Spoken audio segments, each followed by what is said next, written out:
So a very, very warm welcome to you all for another Positive Choices Lunch, Learn and Celebrate. This session is titled Shaping the Future of Intellectual Disability Research and Scholarship at Waterford Institute of Technology. And you'll see a lot of our presenters on screen right now. So very much looking forward to hearing from you all today. My name is Neil Hudson-Basing. I'm the Corporate Events Manager at London South Bank University, but I've been supporting Positive Choices Lunch, Learn and Celebrates this year. So just to take you through a little bit of virtual housekeeping before we start, I'm starting with a short statement on respect and dignity. Everyone speaking at or attending one of these events, whether in person or virtually, should be treated with respect, dignity and courtesy. Positive Choices operates an environment built on equality, inclusion and acceptance. We value contributions, feedback and comments and wish to create a space for learning, sharing, celebrating and bringing communities together. Positive Choices does not tolerate any form of bullying, abuse, harassment or discrimination.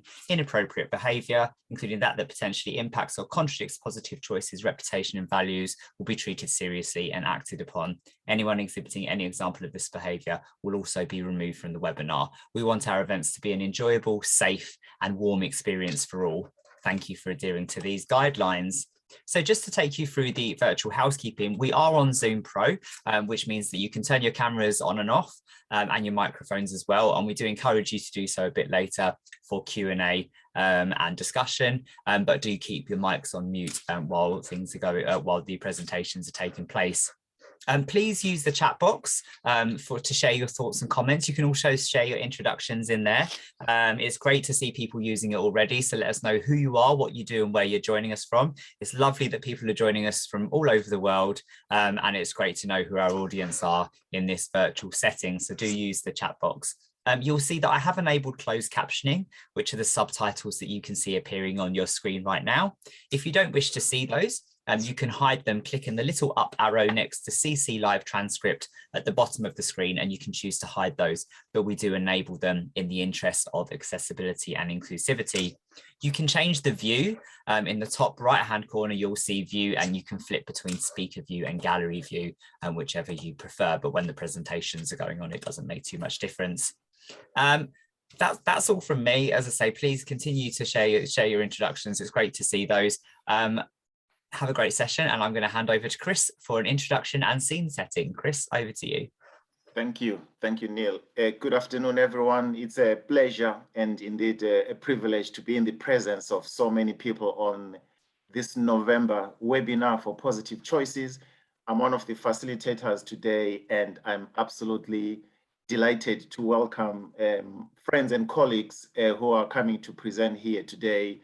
One of the beauties of social media is that you meet so many like-minded individuals, and I was pleased to meet Mary, who's been working with me on some projects and some future projects that we're planning to work together in terms of improving access for people with learning disabilities to health services.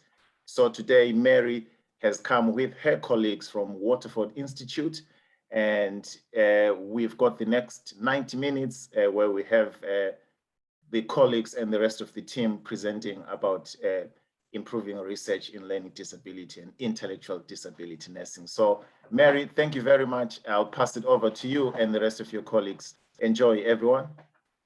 Thank you. And it's great to be here, and thanks everybody, and we hope you enjoy our presentations today. So especially today, Mr. Jamie Mernan is going to be introduce all our speakers today. So Jamie is here with his mum, Sandra. So I'm going to sit back now and relax, and I'm going to pass over to Jamie and Sandra, who are going to be our MCs for our presentation this morning. So over to you, Sandra and Jamie.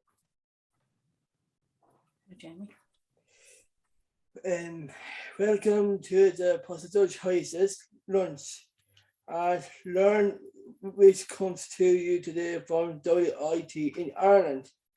My name is Jamie, and this is my mum, Sandra. We are delighted to talk about some of the things we are doing at WIT.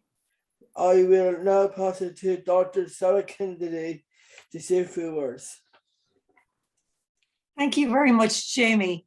for that lovely introduction, and good afternoon, everybody. I'm delighted to join you on this Positive Lunches and Celebrate opportunity. We're really, really honoured to be here amongst you from WIT. In the intellectual disability team, we have strived and worked extremely hard under the great guidance of our academic team to develop ID research in line with the national strategy shaping the future. We hope that you'll enjoy our sessions. We concentrate and focus our research in the areas of people with an ID, but striving to improve their lives with the focus of absolutely changing the way that we do things and challenging the way that we think. So inclusion, positivity, respect, and having a voice at the table is very, very important in everything we do. We have collaborated and networked with the Golisano Institute in Rochester very successfully over the years, and it has been a huge addition to us in the ID team. And this Positive Choices group is yet another strength, because together we're more, and together we can learn more and do things differently. So I really welcome this opportunity.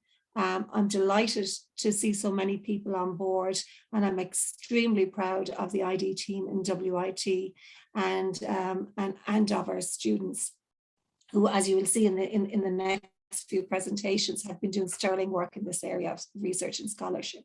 So thank you very much, and I hope you enjoy the afternoon. Thank you, Dr. Kennedy, for speaking to us today. We will now hear from Dr. Mary Reedy. Hello, everybody. My name is Mary. So today I'm going to talk to you about a little bit about the research that I've been involved in since I've been here at WIT. So I'm just going to start to share my screen with you now, and Sandra and Jamie, you might just tell me when my screen is sharing. Yep, it's up, Mary. Okay, so I'm just going to hide this there. So for the next few minutes, I'm just going to give you some reflections on my WIT research journey and what it has meant for me to share my journey here at WIT. So as you can see, I completed my doctoral thesis. I'll talk about that a little bit in a minute. But at the moment, I'm filling very big shoes from Dr. Sinead Foran. I'm currently program lead for the next year and a half or so, and I'm a lecturer on the BSc Honours in Intellectual Disability Nursing, and I'm delighted to be here with you today. And this lovely little lady is my granddaughter, Caitlin, looking out onto a bright future. So that's what we're trying to get across to you here today, especially the students in the audience. So my WIT journey was a little bit different than everybody else's. I was a very young mother at the age of 22, so my education sort of took a backseat, and I had my family. And in 2008, then I returned as a mature student to start my intellectual disability nursing at WIT. This was springboarded from my attendance at a further education college, where I did a FETEC level 5, or it's like a diploma, level 3 diploma, I think, in England in early childhood care. And at that stage, I had developed a love of intellectual disability, and in particular special educational needs. So you can see here that in 2012, we were a very proud family when I graduated from my undergraduate degree in intellectual disability nursing. So we move on towards my postgraduate work. I was very fortunate to be awarded funding for my PhD from the Care Collaboration, and they funded my PhD. And as I said, I'll talk to you a little bit more about that as we go on. But as you can see, in the intervening years, I gained a daughter and some grandchildren as well. So I suppose for me, my real delve into the world of research began when I was awarded a HRB undergraduate student summer scholarship in 2011, a long time ago now, but it actually allowed me to have opportunities to develop research skills.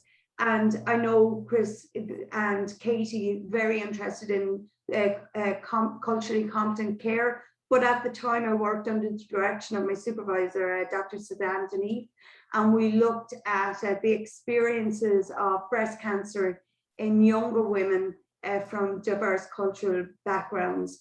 So I had a number of conference presentations, but I suppose for me, my proudest moment from that student experience was the publication of this article in the British Journal of Learning Disabilities, or the British Journal of Nursing, apologies. So we move on then to my PhD study.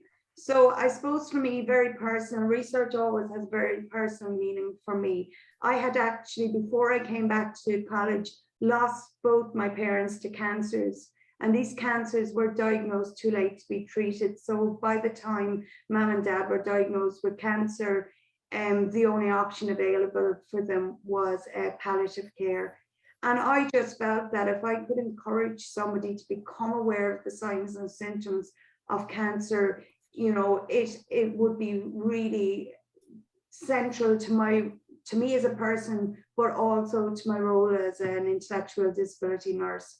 So with the services in the Southeast region, I developed a program to encourage women to become more aware of cancer warning signs, the risk cancers or risk factors for these cancers, and raise awareness of the screening programs.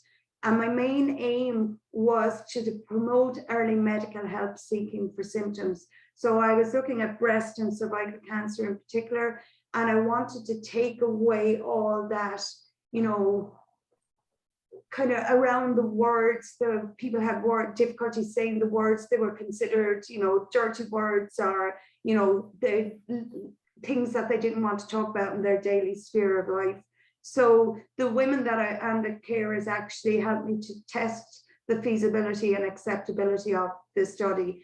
And it did. We did the interventions, and women did retain the information that they learned on the course. So that was quite positive. So moving on to that, then I developed this work more with the NHS in Greater Clyde or Greater Glasgow and Clyde.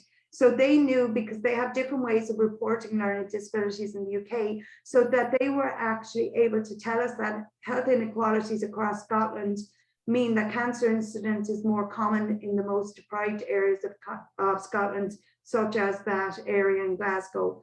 And incidence rates were typically 30 to 50% higher in the most deprived areas compared to the least deprived areas.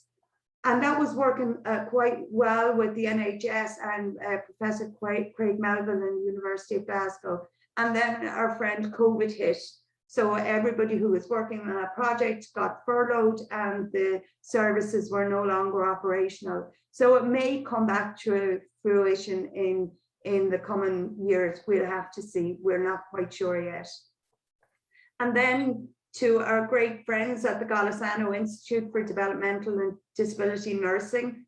I know Leila is going to talk a little bit more about the Institute in her presentation. But for me, one of the most exciting things that came from it was the foresight of Dr. Diane Cooney-Minor to look at how we could modernize the way that student nurses were being taught about facilitating somebody to access those early intervention or screening services. So I worked with a really great team at Second Avenue in Rochester in New York, and we developed some scenarios and simulations to help student nurses during their journey to become more familiar with the particular needs of people with intellectual disabilities as they access these services. So I'm really appreciative of the Golisano Institute and the opportunities that they gave to me to work in this area. So then I moved on a little bit. Then I moved out of that sphere for a little while in my role as research lead here in the department. And I worked with the Southeast Regional Drug and Alcohol Task Force with Professor John Wells and Dr. Michelle Foley, two more colleagues here in the department. So we looked at a situational analysis at substance misuse in the region, the Southeast region, which comprises of 5 counties: Wexford, Waterford, Tipperary, Kilkenny and Carlow. So we went all around the region and we talked to people to ask them what they wanted, because we're very much in the realm of inclusive research where everybody sits at the table together and power differentials are broken down, and where no one voice is any more powerful than anybody else. So we presented our preliminary work at the Elizabeth Addictions Conference in 2019. And then we produced the Southeast Regional Drug and Alcohol Task Force Strategy for 2020 to 2023 in February, just before COVID hit, and actually Dr. and other colleagues were at that event, and then COVID changed everything. But moving on from that then, Dr. Michelle Foley lead authored on a paper, Recovery Capital, Stakeholders' Experiences and Expectations for Enabling Sustainable Recovery from Substance Use in the Southeast of Ireland. So it's very important when you do research, for the impact of your research, to get your research out there and let people see. So people wanted education, they wanted employment, understand what it means to be in recovery. They wanted access to housing, accommodation. So it's a really interesting paper. And if you're interested in that area, I encourage you to read that paper. And then at the department here, we are involved in a European Erasmus project funded by the European Union. So we're developing strategies to help student nurses manage their stress when they're out on clinical placement. So we have ourselves at Waterford, we have our colleagues at the University of Maribor in Slovenia, we have our colleagues in Barcelona at Technocampus, we have UPMC Whitfield, who are our pilot site at the moment. We have IBK, the Business Excellence company from Germany, and we have our Waterford Institute here, which are our computer experts. And Peter Scanlon is the expert who's actually designing the app. So the app is freely available on the Apple Store and the Android Store. At the moment, it's in its pilot phase. So we have a number of students within our undergraduate students are actually piloting at the moment. So it's going to be finished, we hope, around May of 2022. So it will be freely available then for everybody. And this is what Chris alluded to earlier on. So a cost to action is a European initiative that brings like-minded people together to look at an area that needs to be, you need to generate knowledge, and you need to generate a network of like-minded people, and you need to generate a research agenda to help move this forward. So, and I know on the call at the moment we have Chris, who is actually a colleague who's involved on the recent proposal that we put in last week, and we also have Dr. Kate Burns, who's also part of this proposal. And we have Dr. Sinead Foran and Dr. Francis Finn and myself are part of this proposal. And Dr. Diane Cooney-Minor is also part of this proposal. And apologies to anybody who is in the audience, because I can't see the audience now that I'm presenting. But this won't gain traction this time. We knew the last time we submitted it, and as Kate would say, and Diane, research funding it's like winning the lotto, I suppose. We scored 47 out of 50 on the fund or on the proposal, but we still didn't get funded. So one of the things they said to us is we needed to build a bigger network. So we did. This time we have 25 countries on the proposal all across Europe and into the United States. We have 43 proposers. We have 3 early stage career researchers, and that means that they've completed their PhD in the last 8 years. And we have our gender balance as well. So all is looking good, and please God, we'll get funding this time, because we really believe as a network that it's important to go in and look at understanding prevention of cancer in people with intellectual disabilities.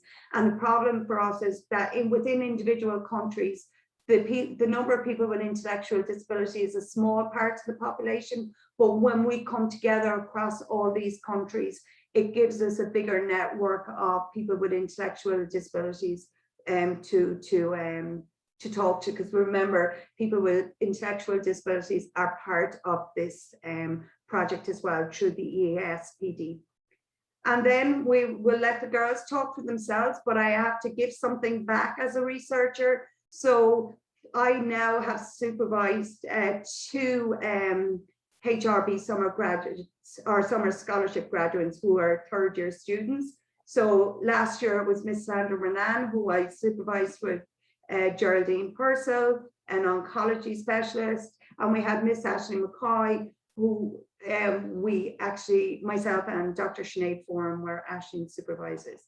And then we'll have our students will present themselves. We have Miss Leila Hughes from our Golisano Institute for Developmental Disability Nursing. She's one of the Irish Fellows. And unfortunately, Aisling can't be with us today because Aisling won't mind us saying, but she is actually has COVID at the moment. And then we have Miss Danielle Weeks and Miss Katie Moore, who will present their work to you at the moment. So thank you very much for listening to me for the last few minutes. And now I will move back to Sandra and Jamie. Thanks very much.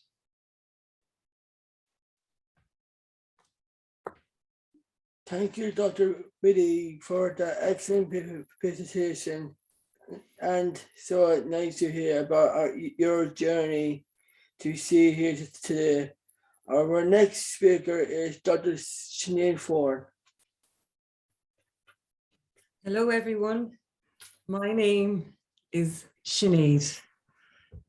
Good afternoon, and a very big virtual welcome to all of you here today. Behind me there on my on camera is our department at WIT. Some of our students are here online. So just so you can see where we are in our environment. And one of, I suppose, the advantages, if we were to say that there's anything good that has come out of COVID, it has been that we're all able to connect in this way now.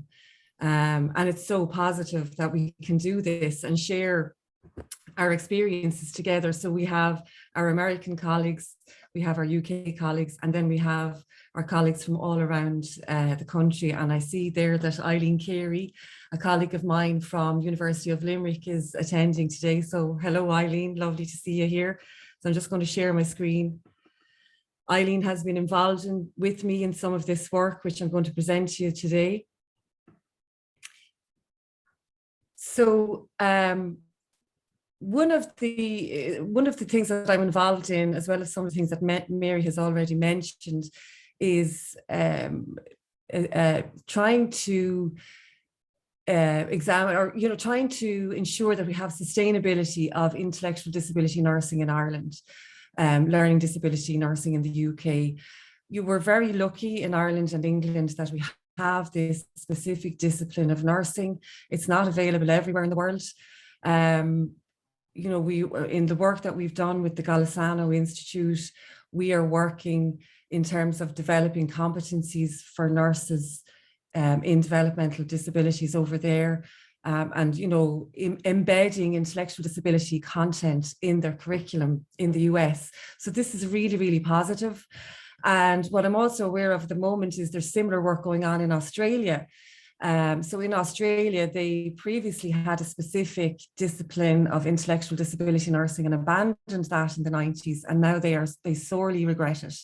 And they are now going back to developing competencies for nurses working with people with intellectual disabilities over there.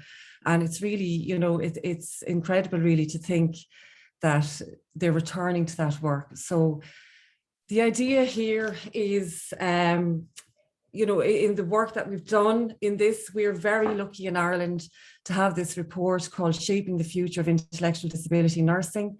It was commissioned by the Health Service Executive, and the project was completed by Professor Mary McCarran and her team at Trinity College Dublin, with a number of colleagues around the country also. So yesterday, what's fascinating about this, yesterday I attended the RCNI Learning Disability Practice webinar that was also hosted from the UK. And some of you may have attended that. And Professor Michael Brown was in attendance. And he described intellectual disability nursing as the most funky discipline of nursing. And I know exactly what he means. We're in a time of real change and dynamism for people with intellectual disabilities. You know, we're seeing huge changes across the lifespan for people with intellectual disabilities. They're living longer, although still experiencing health inequalities. We're seeing people with multiple and complex needs living much longer in life. And with that comes the need for a whole host of services. We know in Ireland that 63% now of people with intellectual disabilities live at home with family carers.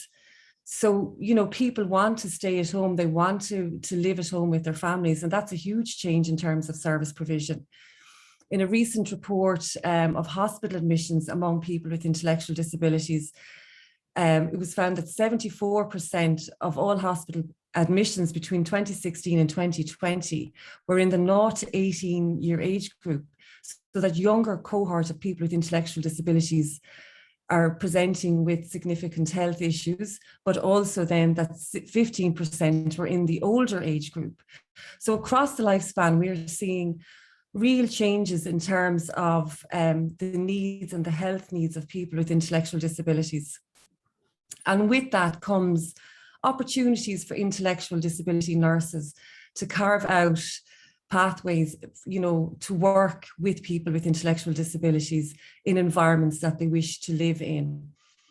These opportunities don't always fall into your lap. Sometimes you have to go and chase them, but that actually means that you'll be more passionate about the people that you're working with and that you're supporting as a result.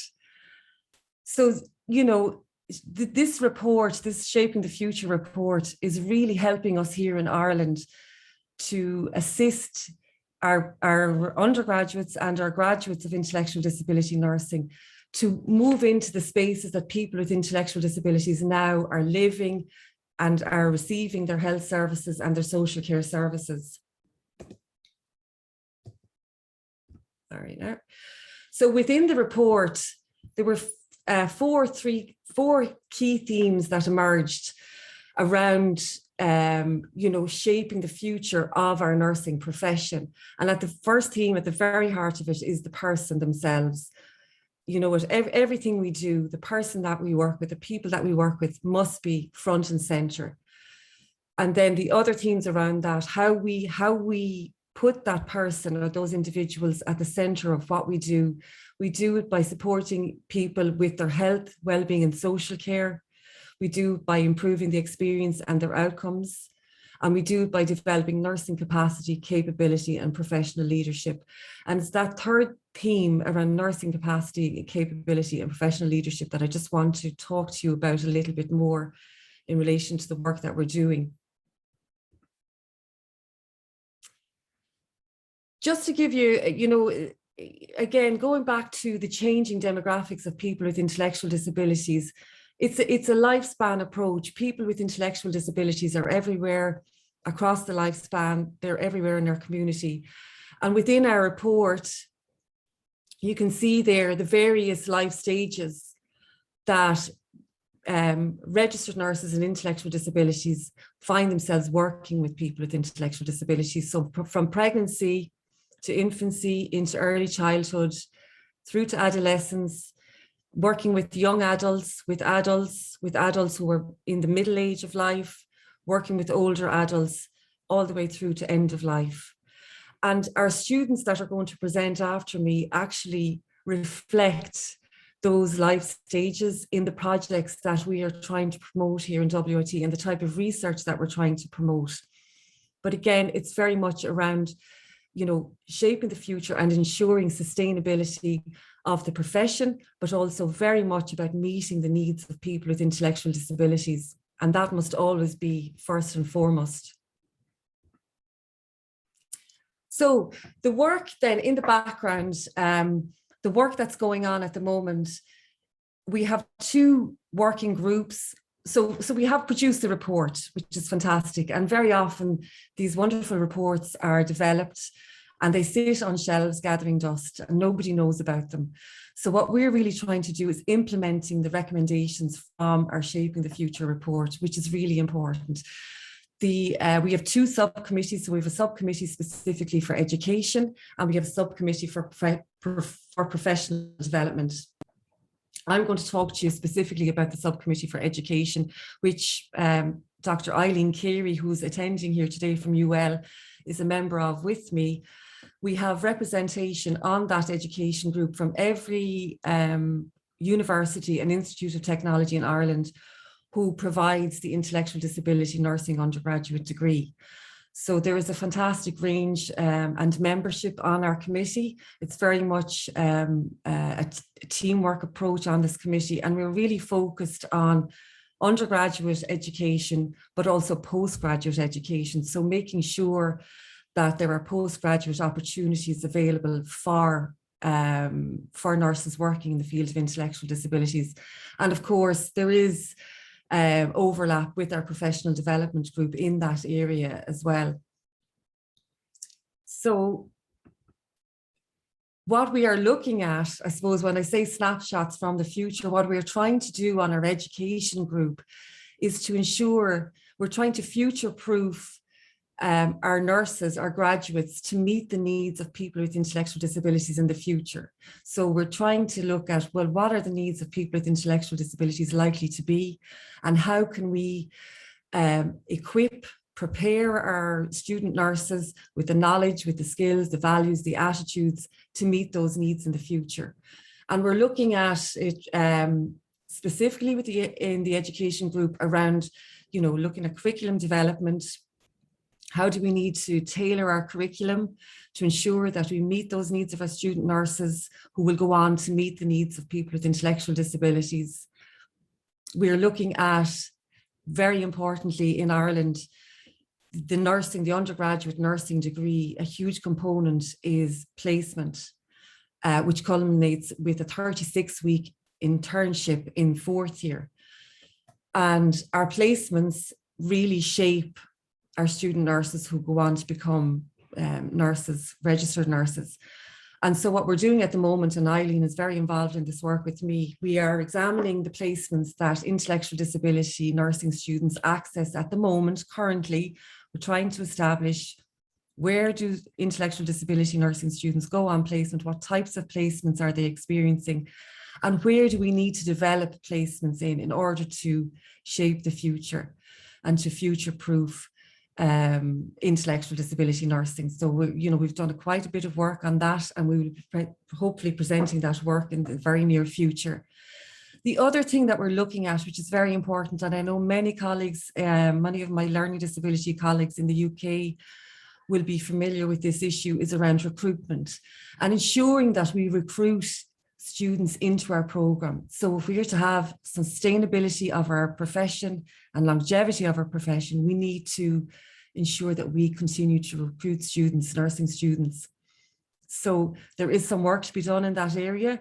So for example, some of the work that we're doing on our Shaping the Future subcommittee on education is working with the career advisors in secondary schools.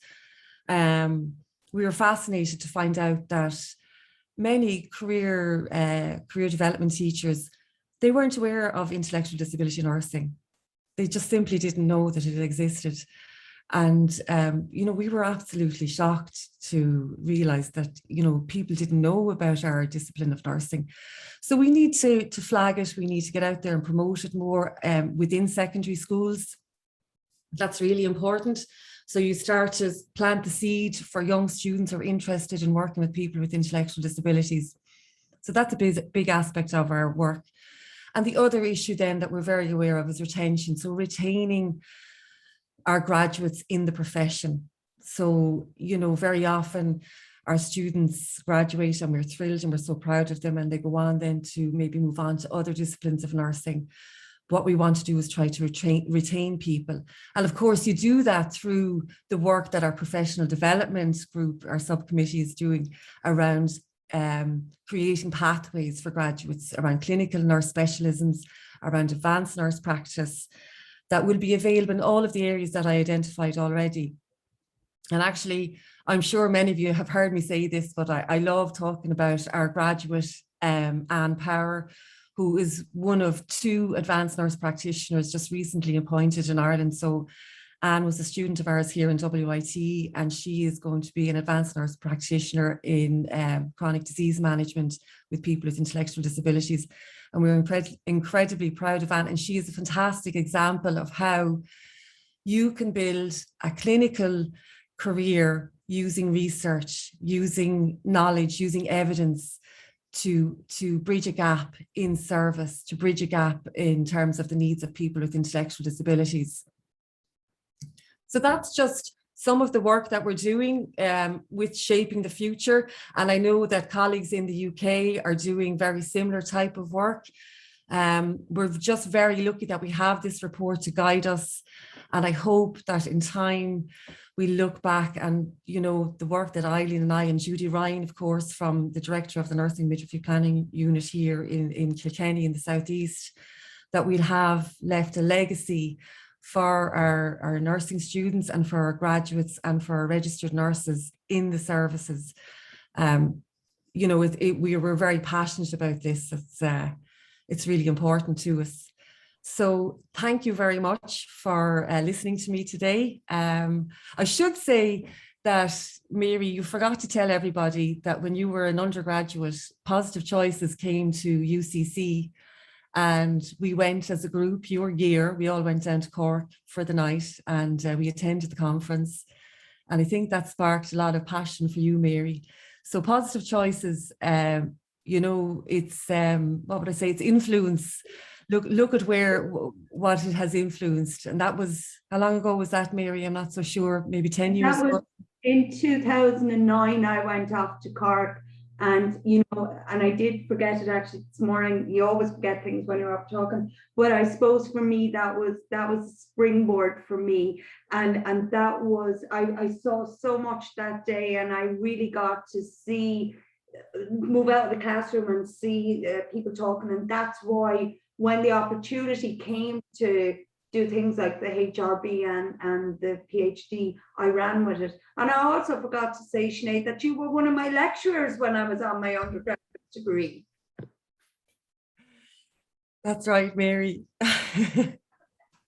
Yeah, so you were one of my lecturers. And it's really good, I suppose, to say to everybody here, you know, the audience, to look at Mary as an example of somebody who's come through the intellectual disability nursing program, graduated, worked in clinical practice, and, you know, chose the research pathway. Now, we have to be honest here, research isn't for everybody. And that's why it's important to realize that there are clinical pathways also. And, you know, I remember a student saying to me one time in class, you know, Sinead, I just want to be a good nurse. And I thought, well, you know what, if we produce good nurses, I will be very happy. And, you know, we need to remember that, you know, to those of you here who are attending, who are still in college, you know, be proud of what you do, place a value on what you do. It's really important that you have a passion for what you do and for the people that you work for, the people that you support. And we want you to have that going forward, and we want you to hold on to that. I know it's not always easy, but it's possible. So thank you very much, everyone. Thanks, Jade. Thank you, Jamie. Dr. Oh, sorry, Jamie. Okay, go. Thank you, Dr. Foran. Really enjoyed that. Our next speaker is Mary Moylan. Thanks, Jamie. Hello, my name is Mary, and I'm delighted to be here today to share my experience of research. I'm just going to try and attempt to share my screen. This is usually when things go disastrously wrong for me, but here goes.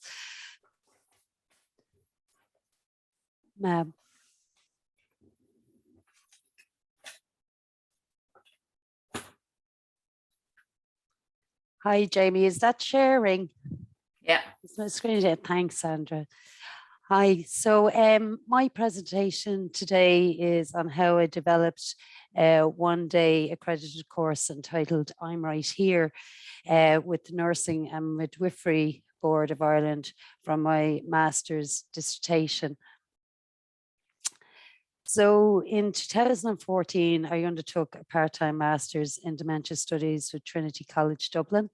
And at this stage, I was 3 years qualified as an RNID and working full-time as a staff nurse in a residential service for adults with intellectual disabilities. And my area of interest was working with adults with multiple complex needs. At that time, I was supporting an individual who was within the severe to profound range of ID and had been diagnosed with early onset dementia. And he was 45 years of age. He had many high support needs that were difficult to support him with due to communication issues, his aversion to touch, and didn't like anyone entering his personal space. He could become very distressed quite quickly, could engage in calling behaviours that could last all day and well into the night. So as a staff team, we found it difficult to console him and try to support him with his distress. And our attempts to access specialist support services outside of our own service was unsuccessful, and we were repeatedly told that we were indeed best placed to support him. So that was the catalyst for me to undertake my master's in dementia studies to develop my skills further in supporting people with severe, profound, multiple complex needs who, as I now know, are at a higher risk of developing early onset dementia.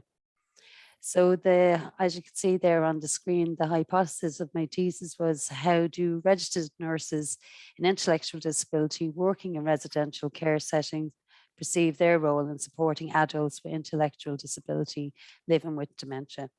I purposely went with a short, snappy title for that one. So my research method included the aim of the study which was a qualitative descriptive study, was to explore RNID's perception of their role in supporting people with intellectual disability living with dementia within the residential settings. And the nurses involved in the study were from 3 different residential services here in Ireland.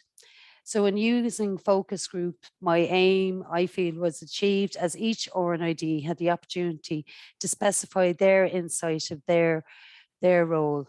And the teams that emerged included were, one was assessment and planning, and within that was the cognition monitoring and dementia screening tools.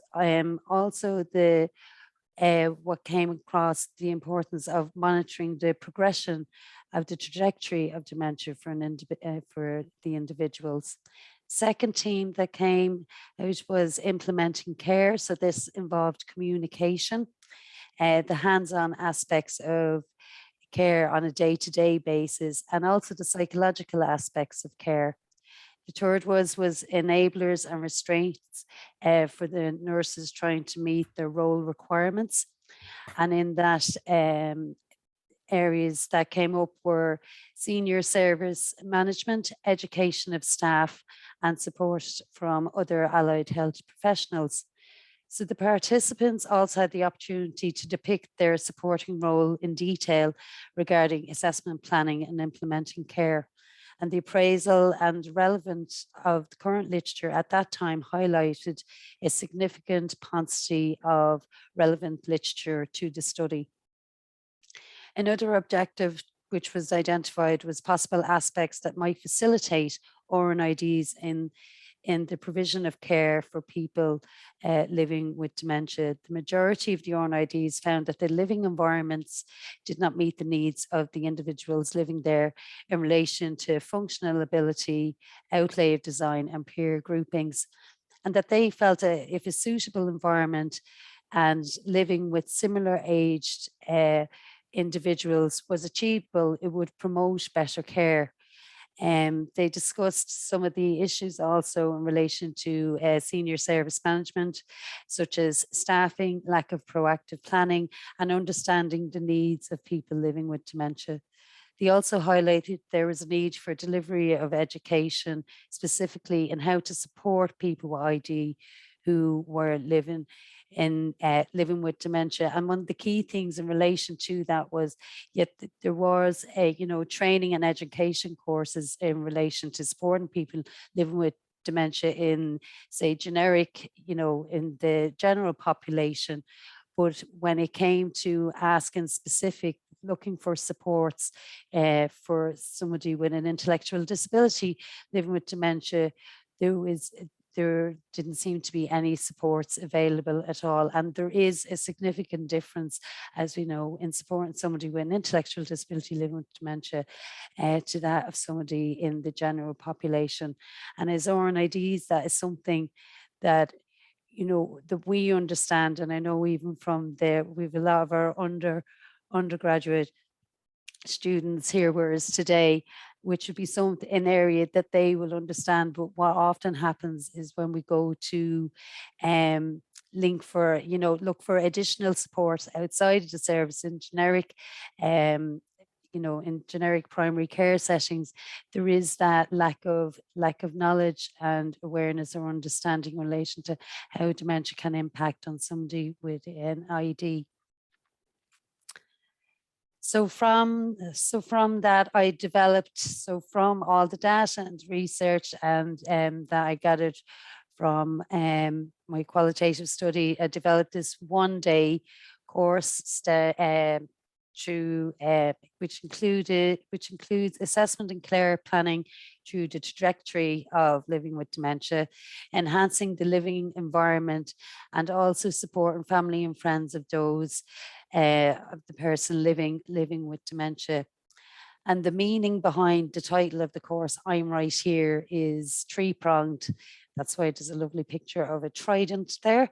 So the first one is, I'm Right Here is the empowerment piece for the individual living with dementia, that we acknowledge that they are indeed right here, present and autonomous. The second one, I'm Right Here, is in order to empower nurses and health professionals in their knowledge of dementia care for people with ID and to support with evidence-based best practice. And thirdly, I'm Right Here is the connection piece of just being present with an individual, with the person when they need us. So I was delighted that when the course got accredited by the Nursing and Midwifery Board of Ireland at a category 1 with continuous education points of 7. So absolutely delighted with that. So yeah, that's the end of my presentation. So thank you very much for listening to me. Thank you, Mary. That was a super talk. Now we will hear from Leila Hughes. Thanks, Jamie. Hello, everybody. My name is Leila. I'm just going to try to share my screen with you. Just bear with me.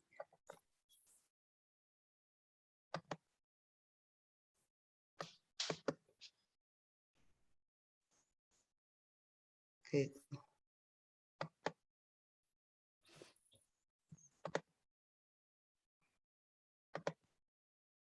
Okay, can you see that?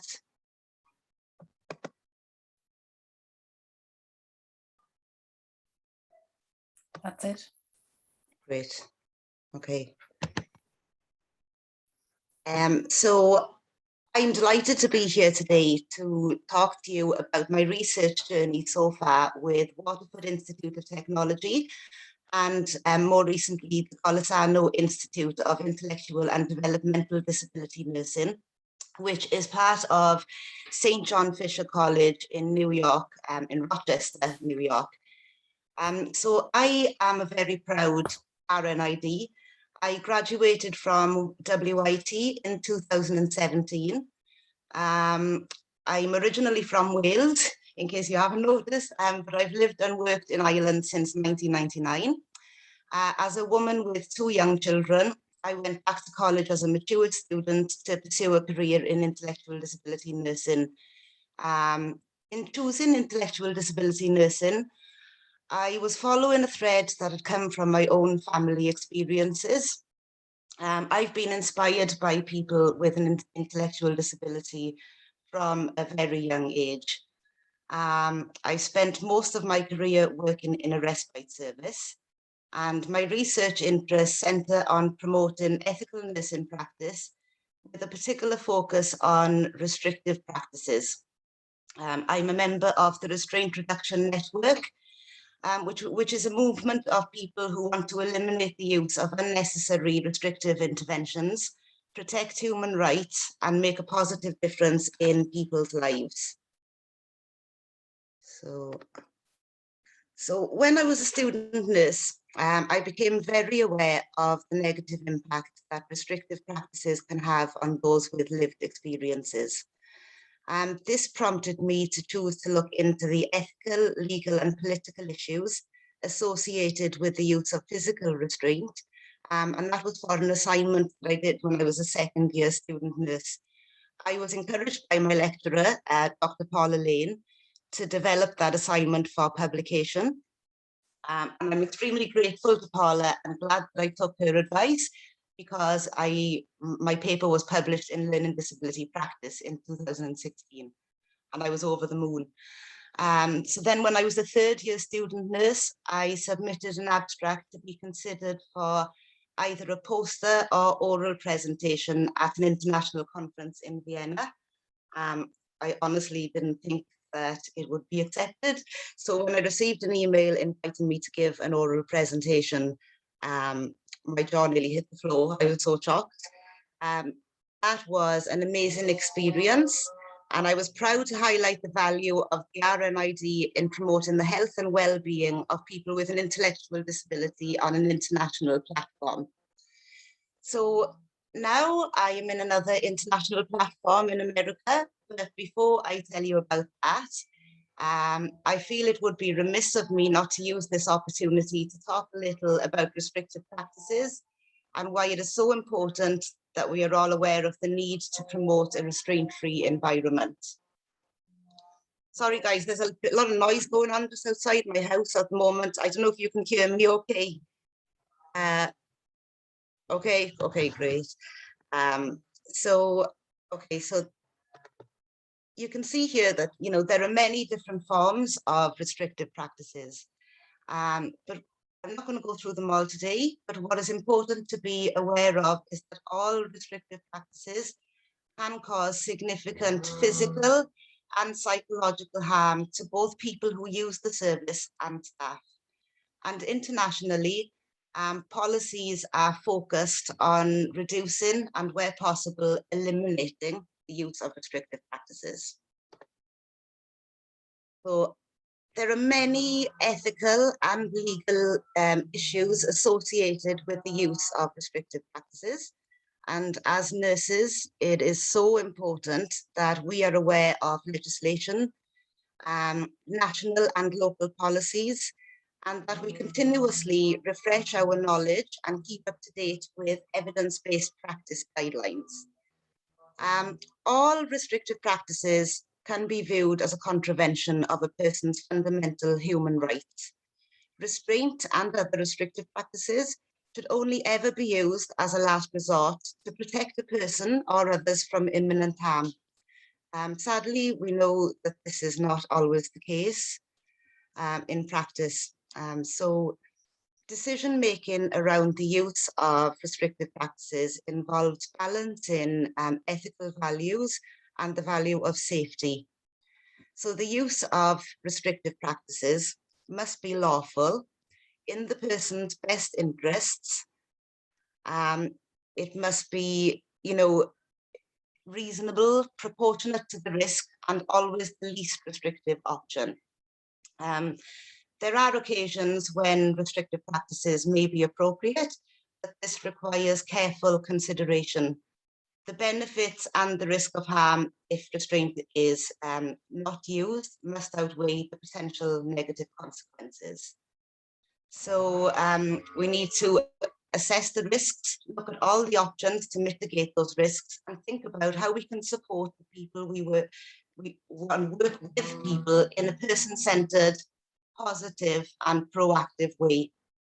And one way that we can do this is through positive behaviour support, which is an evidence-based and values-based approach to supporting people who may display behaviours that challenge us.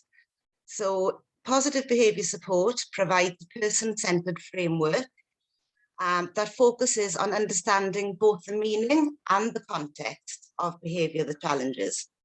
And once understood, supportive environments and skills are developed to improve a person's quality of life, which is the overall aim of positive behaviour support.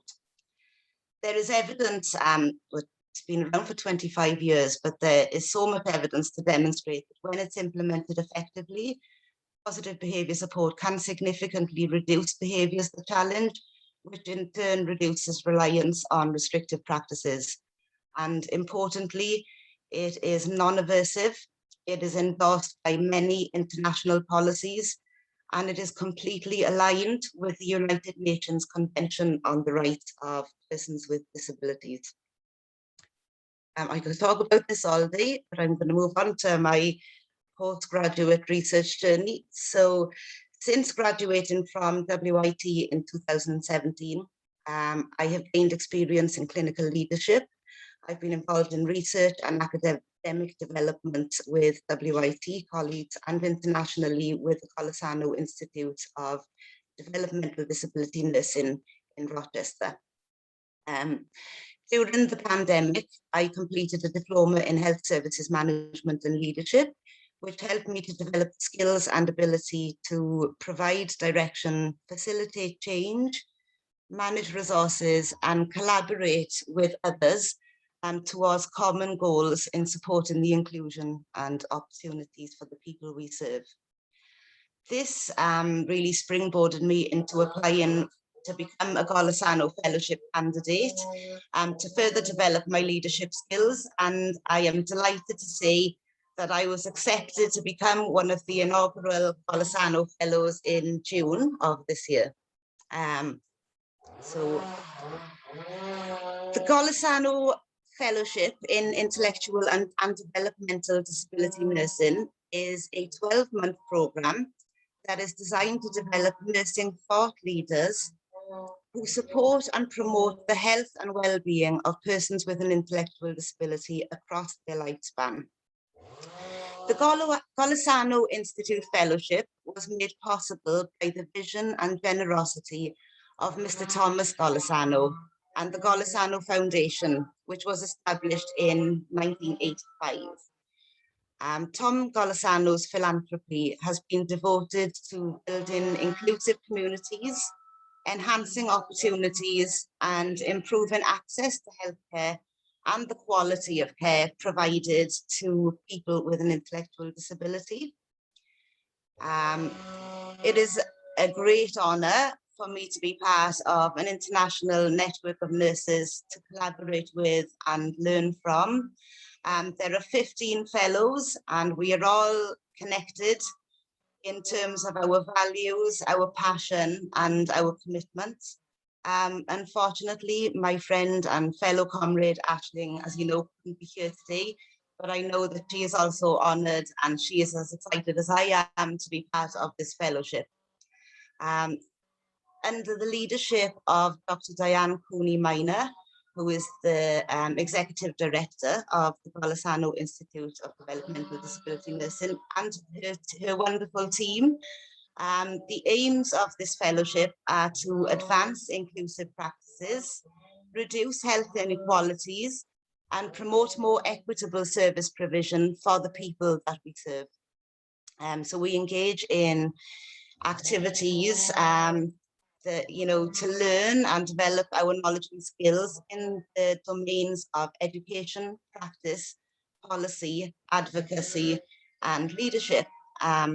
And this is achieved through virtual lectures, discussions, and by individualized mentoring by international leaders in the field.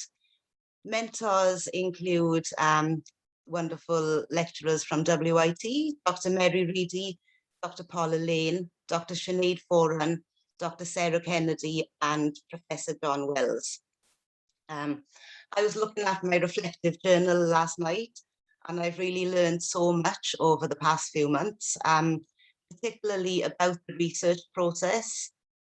I know that Dr. Cooney Minor and her team at the Golisano Institute have put a great deal of thought into developing the content for the fellowship programme, and they've brought in world-renowned experts to help inform our work.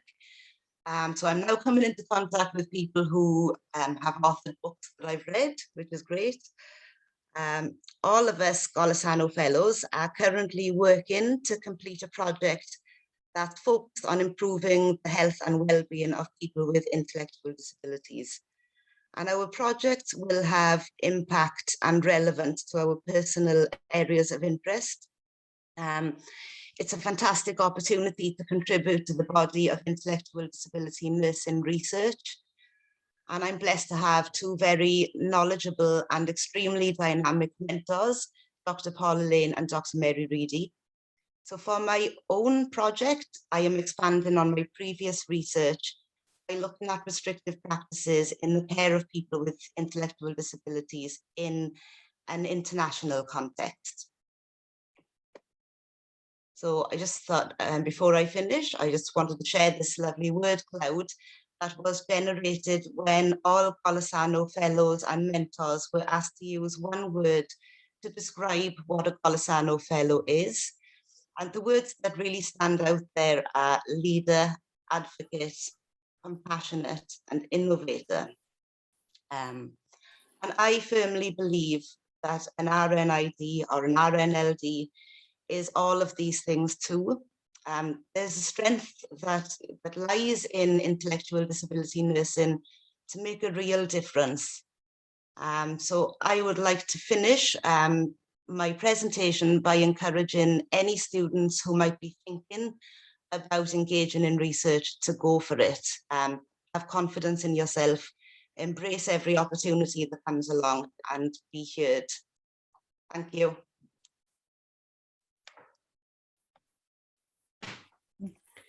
Thank you, Leila, for a great presentation. We now welcome Daniel Winks. Thanks so much. So give me 2 seconds. Let me just try and share my screen here.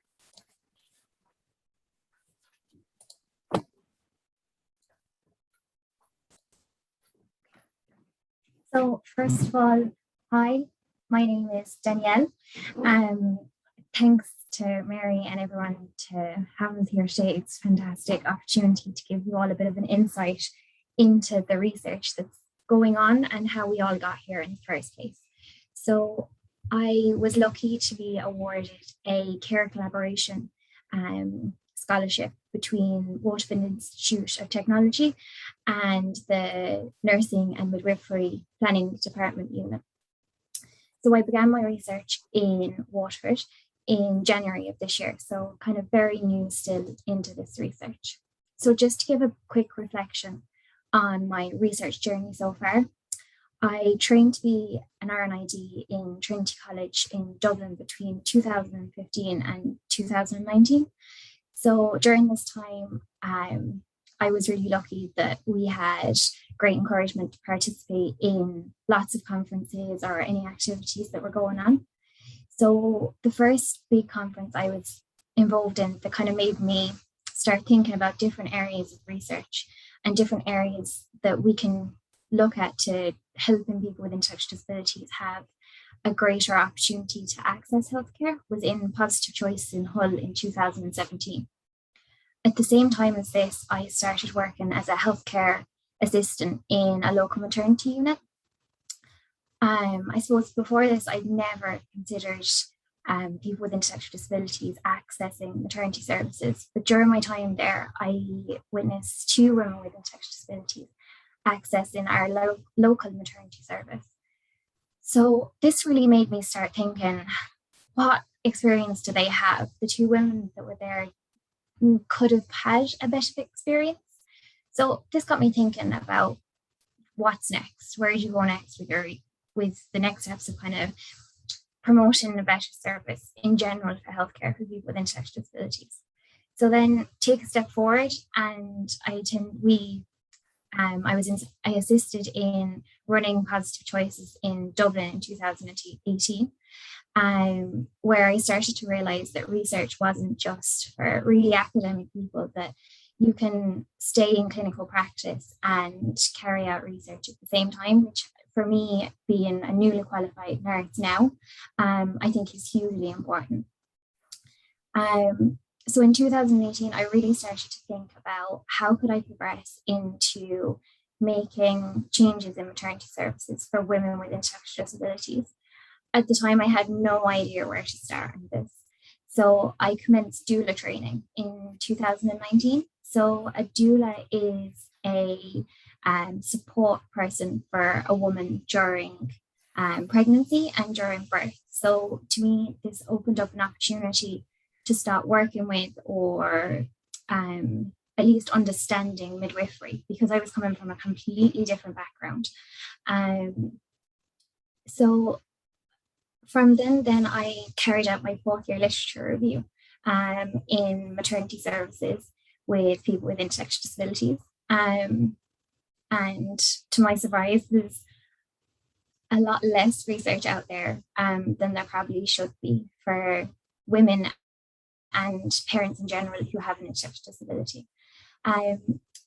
So since then, I worked for a year and a half as an intellectual disability nurse in a community setting. So I started off in a residential area for people with challenging behaviours, and then I've since moved and spent the last year working with 10 lovely residents in a community house locally. So it's great to still kind of keep a foot in the door there, as well as continuing research. So in October of 2019, I applied to the Care Collaboration in WIT. A friend that we were in college with actually spotted the funding application and sent it on to me, and she was like, "This is definitely you. It focuses completely on maternity care for women with intellectual disabilities." So I filled out the application form anyway, thinking that there wasn't a hope that I would get it. There'd definitely be someone with more experience who would be more suited to the role. However, my experience in doula training and the steps I'd taken during my undergraduate really kind of pushed me forward from what has been said by the team that interviewed me. So since then, the study we're taking part in has developed slowly, but surely we're getting there. So the study aim is to explore support that women with intellectual disabilities currently receive while accessing maternity care in Ireland through the perspectives of midwives. We're hoping from the study that we'll understand better the midwives' experiences of supporting women with an intellectual disability and the barriers and facilitators to accessing Irish maternity services for women with intellectual disabilities. We're really early in our journey, so we've been carrying out our reviews and carrying out ethical approval. So I suppose I started my research journey in a very difficult time. So it was in the middle of the COVID pandemic. So I started my research journey fully online in January. So I didn't actually step foot onto campus until September this year. So I did 9 months of my master's online. Whilst it gave me more access to different conferences and things like that, it was also quite lonely and quite scary because you had no one else really to lean on other than my fantastic academic supervisors who have kind of guided me to get me here. There's been very many times where I've kind of been going, this isn't for me, I'm not able to keep going. But you start to learn that you can do it, and everyone feels this exact same way when they're going through their master's or any research process at all. In June and July of this year, then I began my ethical approval, which is a journey in itself, especially being fully online, to make sure our research didn't have any glitches, I suppose, going forward in the event that we couldn't carry out face-to-face studies. We decided a fully online platform would be the way to go. So this in itself, why I thought it was going to be a great idea, we faced several challenges along the way. So with ethical approval, it's a very structured process that's very kind of ambiguous when you start on it. And it's something you kind of only start to figure out as you're going through the process. We had a lot of difficulties with GDPR, especially because we wanted to use an online platform that hasn't been used in the university before. So it made it quite a challenge and crossing over the line of ethical approval. I don't quite think I ever realized there was so many aspects to GDPR itself and policies and guidelines. But this is something we've worked through, and we successfully got WIT's ethical approval in the end of July. And then we had to move on then to HSE ethics. So whilst the ethical approval process is quite challenging and can be quite frustrating and daunting when you're sitting in front of a panel who are throwing questions at you, it's one that really makes you take a step back from the research you're doing and really focus in on where something could go wrong with your methodology, or make you think of your methodology in 110 different ways than you had ever before. You'll learn so much about it. The benefits for going through that process and choosing an online platform has enabled us to actually access a broader base of participants. So we're going to work with the National Nursing and Midwifery Planning Department to access all maternity units within the southeast of Ireland. So it gives us access to just under half of the 19 maternity units within Ireland. So from there, then, the idea of carrying out this research is to lead to an integration of our knowledge, so between intellectual disabilities and midwifery care. And we're hoping to bridge a gap that currently exists. And I think this is what most RNIDs do on a day-to-day basis. We're always continuously trying to bridge the gap between the needs of people with intellectual disabilities, the services that are already there, and the need for services going forward. So by carrying out this research, we're hoping to help develop maybe a more inclusive maternity care service for people with intellectual disabilities with the assistance of the Nursing and Midwifery Planning Department unit. So thank you so much. It's a bit of a whistle-stop tour on the whole of the project. But if you have any further questions or information you'd like, feel free to contact me anytime. So thanks. Thank you, Danielle, for your talk. Really enjoyed it. Next we have Katie Moore to speak. Thank you, Jamie. I'm just going to share my screen. Bear with me. There we go.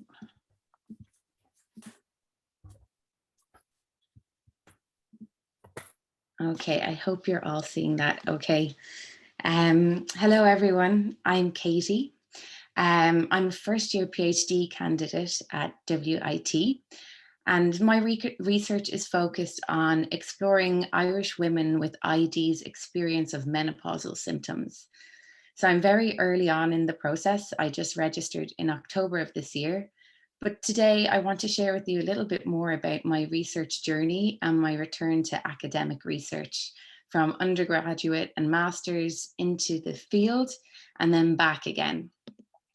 So unlike many of my colleagues, I'm not from a nursing background. In fact, my undergraduate degree was in international relations from Dublin City University.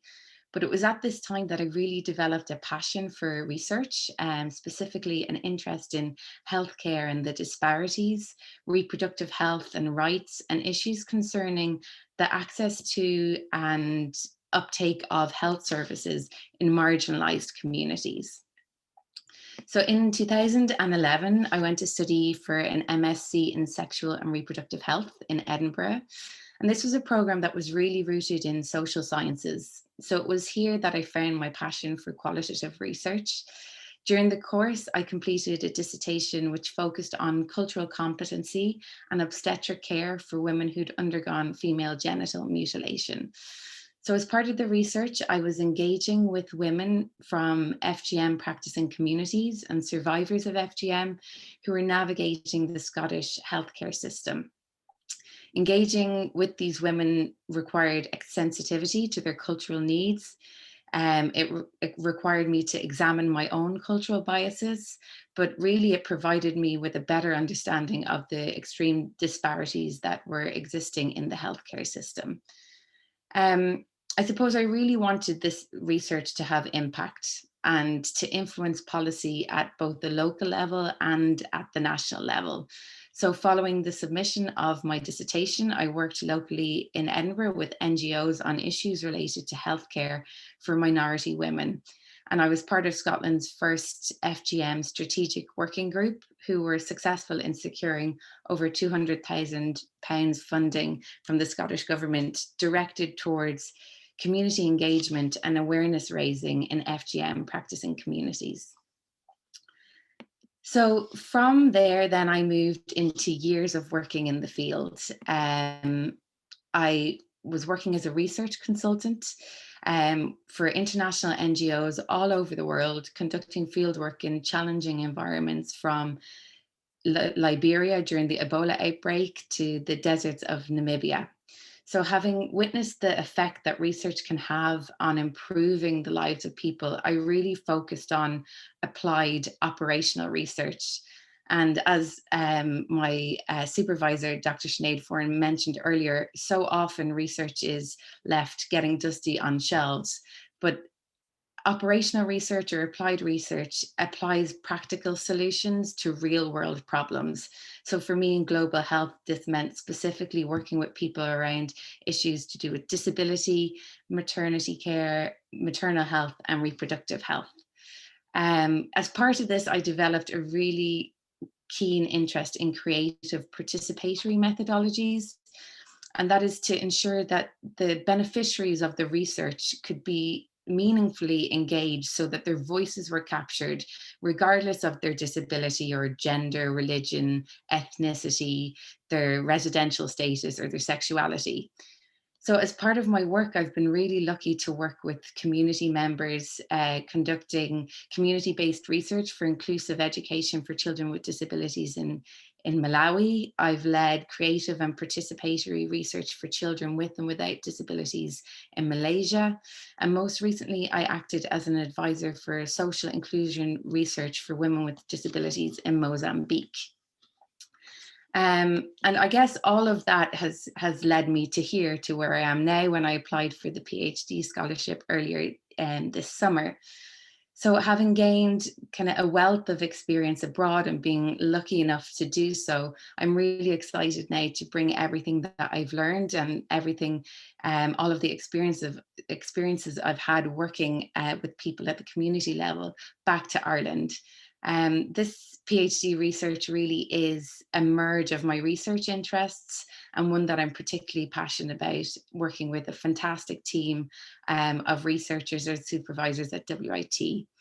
As we know, increasingly discussions about menopause are becoming mainstreamed, especially here in Ireland, and they've gained a lot of traction through the national media. This has really opened the dialogue for having real, honest conversations. But I really think that we need to use this growing momentum to ensure that the voices of women with ID are not left behind in these discussions. Until now, women with ID have been underrepresented in the discourse, in the literature, and I believe that their lived realities should not be forgotten. They really should be mainstreamed as part of the evolving movement. I want to learn more about these women's experiences through the research so that we can better understand their additional needs, and then to allow us to advocate with them for policies that are more inclusive, more diverse, and more representative across the spectrum of disability. I suppose moving forward, I'm very excited to be able to share my progress as my research moves into the next stages, and I'll be sure to do so in future engagements with you all. But in the meantime, just to say thank you very much for allowing me to present, and if you have any questions, please do feel free to reach out to me. Thank you. Thank you, Katie. Another great talk. Ashley McCoy will speak next. Hi, everyone's going to share my screen real quick.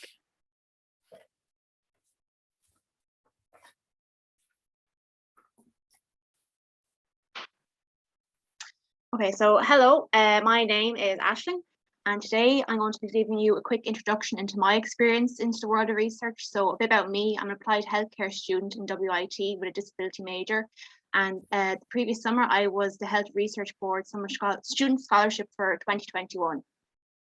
So I suppose going into this summer scholarship, I had very limited research experiences. At the time, I'd only undertaken one evidence-based practice module.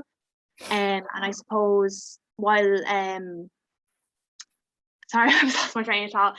And then so that kind of spurred me on to apply for the HRB. And then also I had been working as a healthcare assistant during the pandemic, and I'd also undertaken a placement in an intellectual disability setting.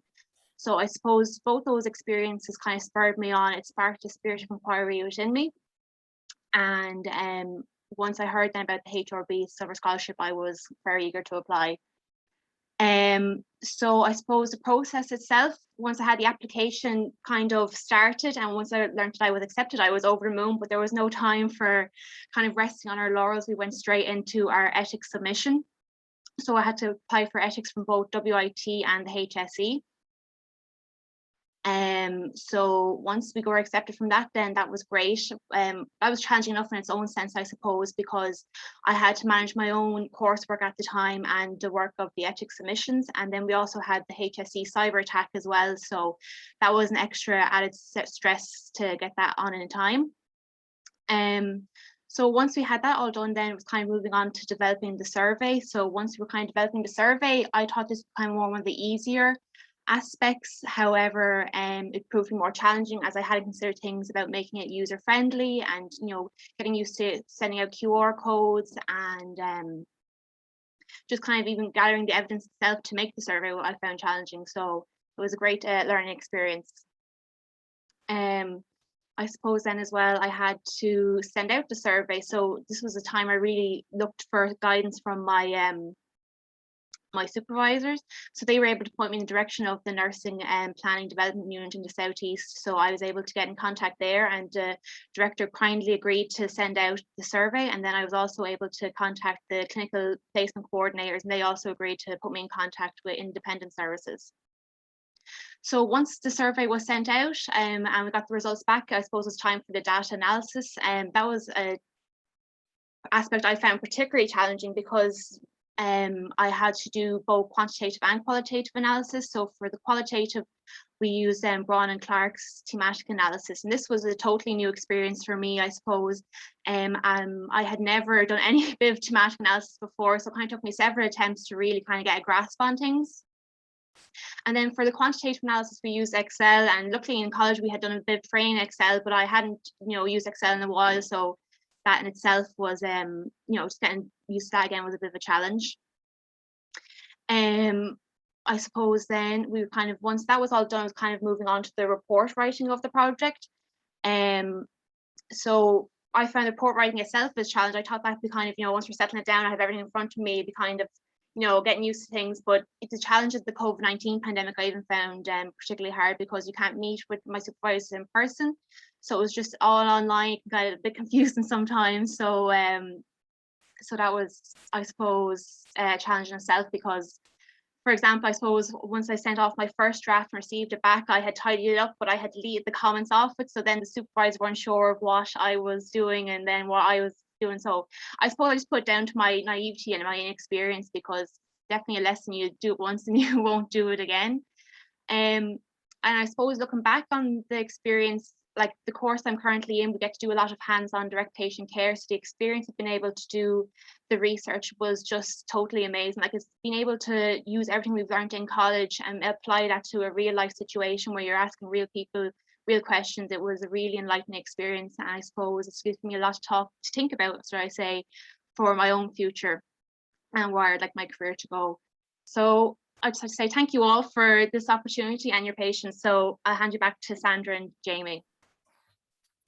Thank you, Ashleen. That was very good. Our final speaker for today is my mom, Sandra Renee. Hello, everyone. Sorry, I'm just going to say, Sanders, I know we're up on time, but Sandra's one will be excellent, because Sandra has presented this one in past as well, haven't you, Sandra? You're well. Is it okay, Sandra? Yeah, I just can't see myself, so hopefully you can all see me. So obviously my blackmail offers have worked here with Jamie, because he stuck with us this long. So I'm hoping he'll stick here for the last few minutes of this presentations today. So as Jamie said, hopefully I get this right.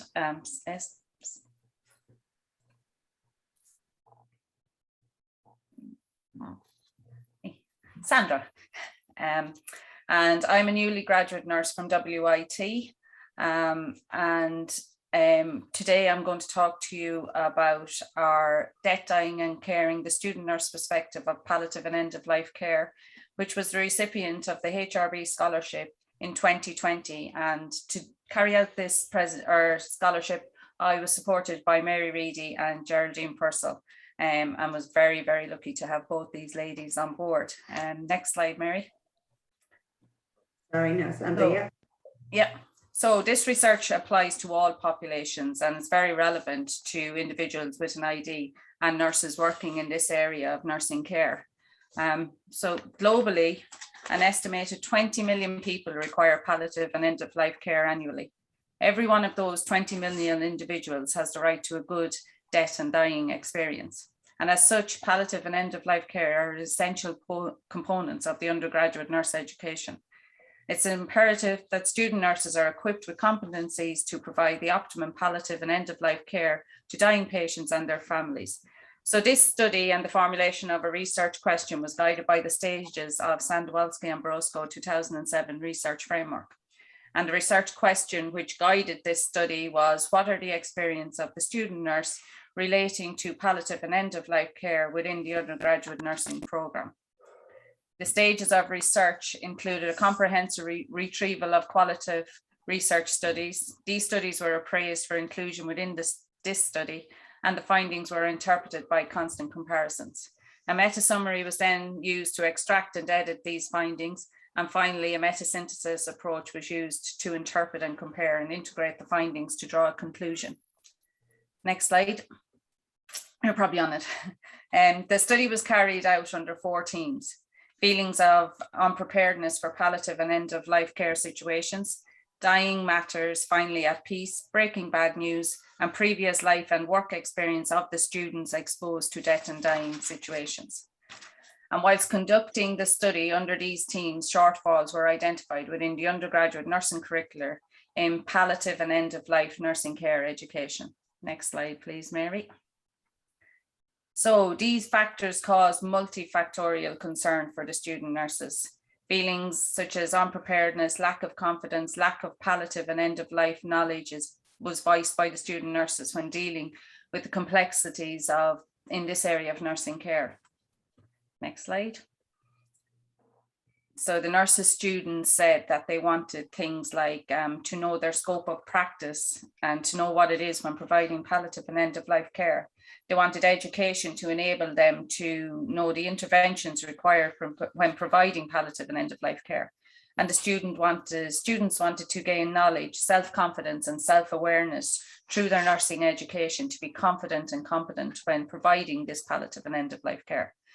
But on top of that, the students also wanted support when providing the care when on clinical placement. And we could also see from the research that the student nurses felt adequate palliative and end-of-life care education would enable them to develop coping skills when dealing with these end-of-life situations and also prevent emotional fatigue. They felt that the education would provide them with a knowledge on the end-of-life pain relieving methods and interventions. And the student nurses felt that through palliative and end-of-life care education, they will learn how to advocate for patients to have a good pain-free death. The findings from the research clearly identified palliative and end-of-life care education needs of the student nurses, education, support, training, and opportunities to provide them with competencies, knowledge, and self-awareness, both whilst in work and to boost their self-confidence. So to conclude on what the HRB findings were, the students acknowledged that palliative and end-of-life care education they received directly affected the quality of the care they provided to their patients and to their families. Improvements are required in this undergraduate nurse education to enable a competent and skilled palliative and end-of-life care workforce. And then again, this is across all disciplines and all populations, which includes the ID population. Nurses should possess the correct competencies to effectively meet the needs of dying patients and their families.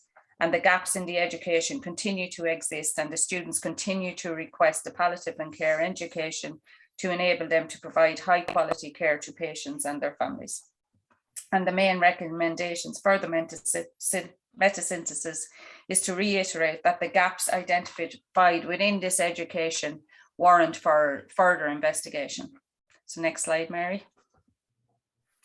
So the journey of this research to date, and like I said, this has been supported the whole way along with Geraldine Purcell and Mary, and our passion for this has been like above and beyond, particularly me. I think everything I do is palliative and end-of-life care, and I've been very lucky to be involved in this research. It has taught me so much.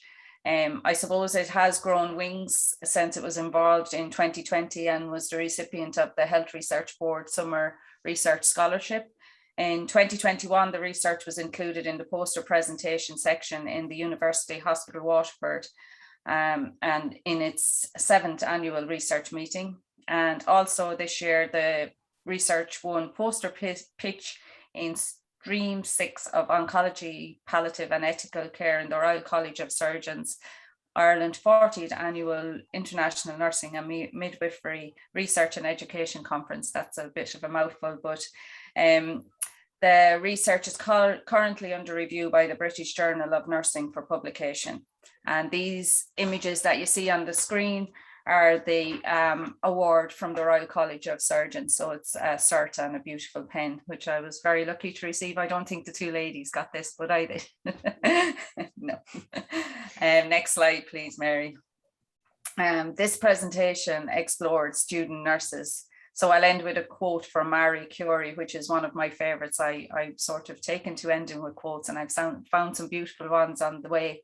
So, nothing in life is to be feared, it is only to be understood. Now is the time to understand more so that we may fear less. Thank you everyone for listening to my presentation, and thank you, Jamie. Now, Jamie. Thank you, Sandra, that was great. That concludes our speakers for today. I will now hand you back to Dr. Mary. Thank you. Sorry, we ran way over time. Sorry, because we were planned to start at 12:30. So really sorry, Neil, but that's the last of our speakers there today. And And thanks, Chris and Neil, for leading us run over that little bit. So we're really glad to have had this opportunity to present to you today.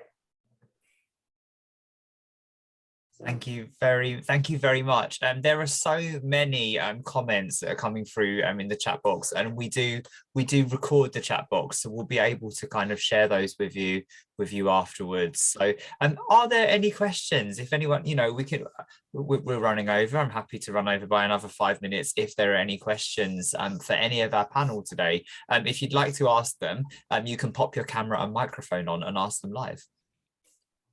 Chris, I'll hand over to you because you might have a question. I haven't got a specific question for anyone, Neil, but obviously I would like to thank all the presenters. That was fabulous. I wish we had a week to do all of this. There's so much knowledge to share. However, as Neil is saying, we welcome questions, immediate questions, any burning issues or issues of excitement that somebody wants to share with a member of the panel.